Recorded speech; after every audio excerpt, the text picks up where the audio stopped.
My stepdad was, he's a farmer. He was a cattle farmer.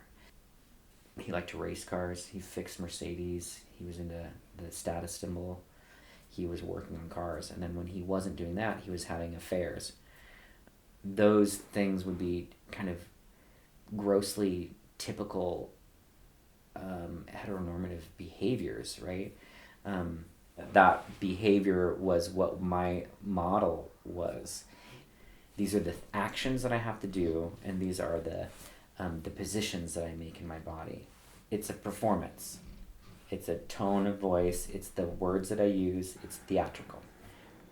Yoga was and is a practice that serves to not eliminate the idea of masculine and feminine, but find an equivalency or an equilibrium. Unfortunately, I think this idea of domination and power and control is oftentimes associated with masculinity. The performance of revealing, subduing, and like owning spaces and things of that nature. That is, I think, connected with the idea of masculinity. It is a performance. It's like a natural performance. It's not like an act. I'm not acting all the time. I'm just like able to access the varying degrees by which those things exist as one inside of me. And I'm finding a balance in my life in terms of expressing masculine and femininity that I didn't have or didn't fully comprehend.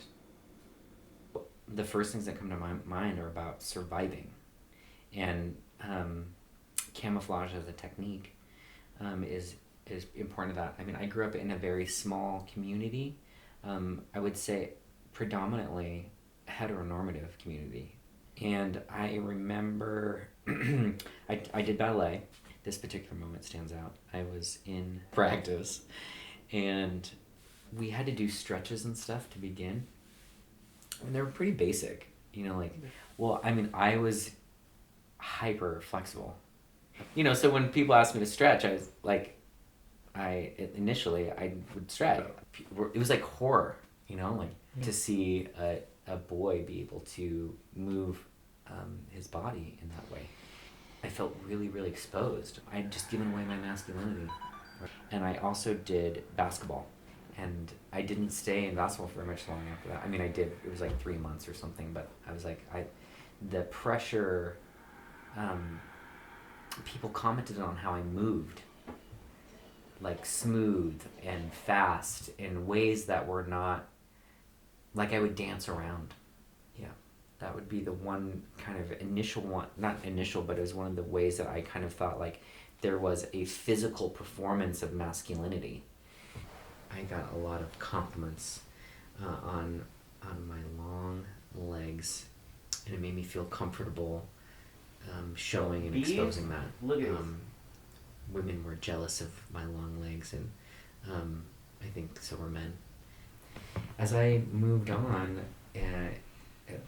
later in life, I feel like I got really adept at being able to mimic and mask masculinity and femininity. The divine, feminine, and masculine, when we talk about what maybe those terms represent in terms of this spiritual, this consciousness, or their interplay in terms of cosmology, for example, the origins of the universe, how this binary system creates a certain kind of offspring, so to speak, a conscious offspring or physical offspring. I think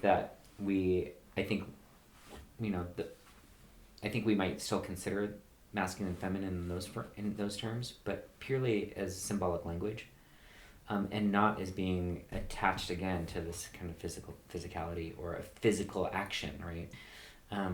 Like oftentimes people talk about femininity right now as like it's the way that you posture yourself, for example. It's like attached to the physicality of the experience, and I don't think that would be relevant or necessary.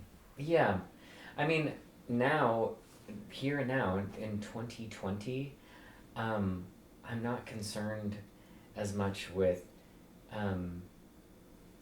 like wearing a dress to express femininity or softness, or wearing a dress to express masculine, my power to like rebut a political or legal system.